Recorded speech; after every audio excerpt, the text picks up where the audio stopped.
নমস্কার বন্ধুরা, সবাই কেমন আছো? আমার চ্যানেলে তোমাদের সবাইকে স্বাগতম। আজকে আমি কি রান্না করব সেটাই তোমাদের সাথে শেয়ার করব। তো তার জন্য ভিডিওটা স্কিপ না করে সম্পূর্ণটা দেখো। তো চলো দেখা যাক কি করছে।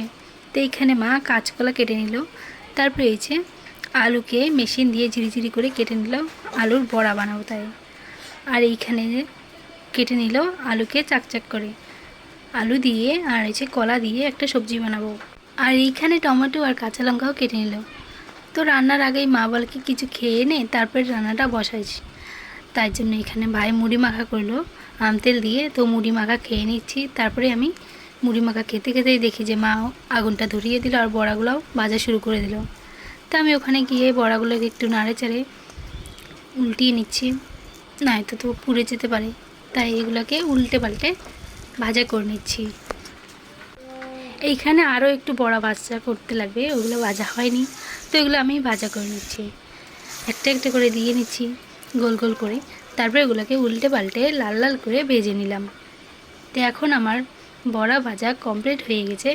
তো এই বড়া ভাজা করতে করতেই দেখি যে এইখানে আমাদের ভাত গটগট করছে। তো ভাতের ঢাকনাটা উঠিয়ে ভাতগুলোকে হাতা দিয়ে একটু নাড়ে নিয়ে এখানে ঢাকনাটা খুলে রেখে দেবো কিছু সময়ের জন্য, তারপরে ভাতগুলো হয়ে যাবে। আর এইখানে আমি আলুগুলো জল ঝরানোর জন্য রেখে দিলাম। আর এখানে আমাদের বৃষ্টি হচ্ছে, তাই ছাগলগুলো দেখো ঘরে চলে আসছে খাওয়ার জন্য। তারপরে আমি এখানে কড়াইয়ের মধ্যে তেল দিয়ে দিলাম, তেলগুলো গরম হয়ে গেলে ওর মধ্যে জিরাও দিয়ে দেব, তারপর ওর মধ্যে কাঁচা লঙ্কা আর হয়েছে আলুগুলো দিয়ে দেব, দিয়ে এগুলোকে ঢাকনা দিয়ে দেব।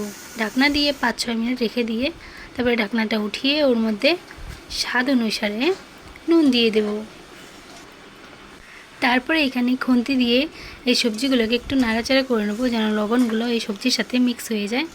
আর ঢাকনা দিয়ে দেব যেন সবজিগুলো তাড়াতাড়ি সেদ্ধ হয়ে যায়। তো এইখানে দেখো আমার এখন ভাত হয়ে গেছে, সেদ্ধ হয়ে গেছে। এখন ভাতগুলোকে নামিয়ে ফেলবো। ভাতের ফ্যান ঝরানোর জন্য ভাতগুলোকে ফ্যানটা ঝরিয়ে ওইখানে আমি ছাগলের খাওয়ার উন্নয়নের ভিতরে বসিয়ে দিলাম। তো এইখানে ছাগলের খাওয়ারের মধ্যে মকাইও দিয়ে দিলাম। তারপরে এইখানে এর মধ্যে দিয়ে দেবো উপর দিয়ে কুমড়া দিয়ে এগুলোকে ঢাকনা দিয়ে ঢেকে দেব।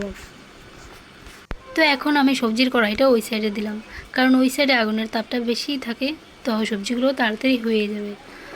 তো এইখানে আমি এখন সবজির ভিতরে দিয়ে দিলাম কাঁচা লঙ্কা আর টমেটো দিয়ে এগুলোকে আর একটু সময় নাড়াচাড়া করে হলুদ দিয়ে দিলাম। হলুদ দিয়ে কিছু সময় আবার একটু নাড়াচাড়া করে এগুলোকে ঢাকনা দিয়ে ঢেকে দেবো যেন সবজিগুলো ভালো মতো কষানো হয়ে যায়।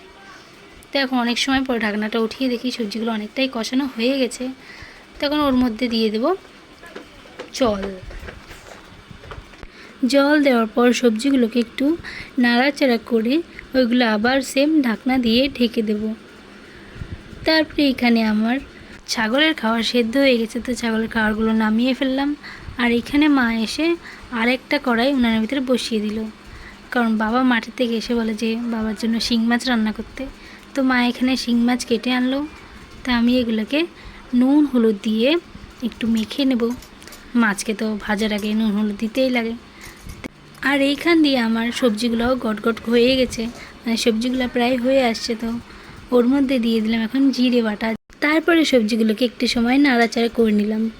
আর এইখান দিয়ে কড়ার মধ্যে তেল দিয়ে তেলগুলো যখন গরম হয়ে যায় ওর মধ্যে শিং মাছগুলো ঢেলে এগুলোকে ভাজা করে নেব। ভাজা করার পর এখানে সবজির ঢাকনাটা উঠিয়ে এখানে সবজিগুলোকেও আলুগুলোকে একটু ভেঙে দেবো যেন সবজির ঝোলটা গাঢ় হয়ে যায়। তো এমন করে যখন আলুগুলো ভাঙা হয়ে গেছে তারপরে এইখান থেকে সবজি নিয়ে ওই শিং মাছ যে ভাজা করছে ওই কড়াইয়ের মধ্যে দিয়ে দেব। অর্ধেক সবজি ওই শিং মাছের কড়াইয়ের ভিতরে দেবো আর অর্ধেক সবজি আমার জন্য আর ভাইয়ের জন্য রেখে দেবো, কারণ আমরা শিং মাছ খাই না, বাবা আর মা খায়। তারপরে এই 2 রকমের কড়াইয়ের ভিতরে দিয়ে দেবো গরম মশলা দিয়ে একটু সময় নাড়াচাড়া করে নেব। নাড়াচাড়া করে কিছু সময় রান্না করে নিলেই সবজি রান্না করা হয়ে যাবে। তারপরে এগুলোকে একটু নামিয়ে ফেলবো। এইখানে ফার্স্টে নামিয়ে ফেলবো শিং মাছের তরকারিগুলো, তারপরে ওইখানে নামাবো আমাদের নিরামিষ কলা আলুর সবজিগুলো। আমার এই সিম্পল মাছ দিয়ে আলু দিয়ে কলা দিয়ে সবজির রেসিপিটা তোমাদের কেমন লাগছে কমেন্ট করে জানিও।